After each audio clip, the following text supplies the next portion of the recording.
Okay, these are the notes that we took in class over the groups in the periodic table.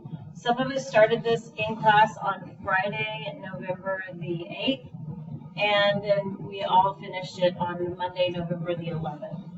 This is about the columns. And the columns in the periodic table are called two different names. Sometimes we hear them called groups. And I like to remember that because the word up is in groups and columns go up and down. The other name that we use for columns are families. And just like your family or your group of friends, you probably have things in common with them. And just like that, the elements and groups in the families and groups in the periodic table, the elements in those families have similar things in common. These groups are numbered.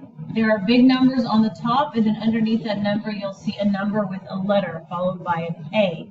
We focus on the A groups. So the first two columns are 1A or 1 and 2 or 2A. Right here in the center, we've got all of the transition elements, which for this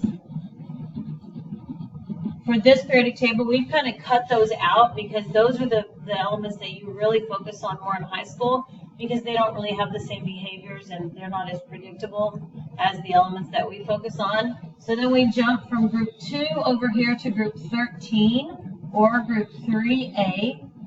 Then we have, of course, 14, 4A, 15 is 5A, 16 is 6A, 17 is 7A, and the final group over here, 18, is 8A. And in our columns, we know that the group number is right here, this group number right here. This tells us the number of valence electrons.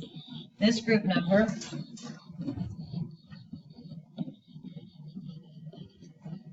equals the number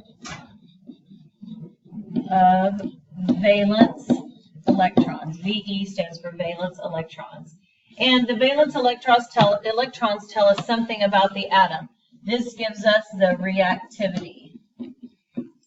We talked about this in class in the video notes on Friday. We also talked about it in class on Monday. How reactive an atom is based on how many valence electrons it has. So group 1, of course, over here, it has 1 valence electron. This is a really special group of atoms. It has 1 valence electron, and they're special because they are the most reactive metals. They are the most reactive metals because they have 1 valence electron, and it is very easy for them to give away that 1 electron, making them more stable. Because remember, atoms want nothing more than just to go around finding stability.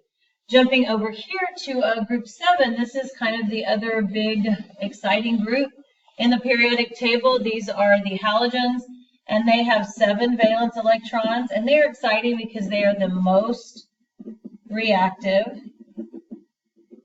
non-metals. And they are the most reactive nonmetals because at 7 valence electrons, they have 1 little empty space out there on their valence shell, and it's very easy for them to pluck an electron from another atom and fill that empty space. And then finally, over here in this section here, we have our regal, noble gases. These are like royalty. They do not react with anything at all. They don't react. And why don't they react? Because they have a full valence shell.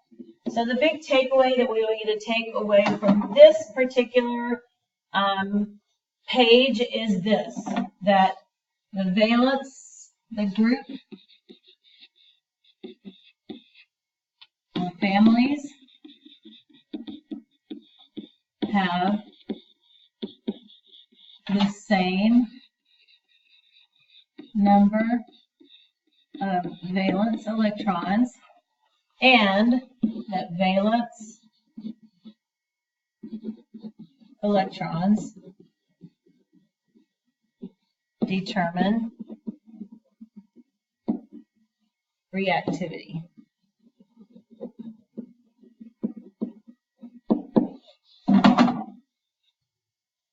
Okay, so this is the second part of how to decode the periodic table.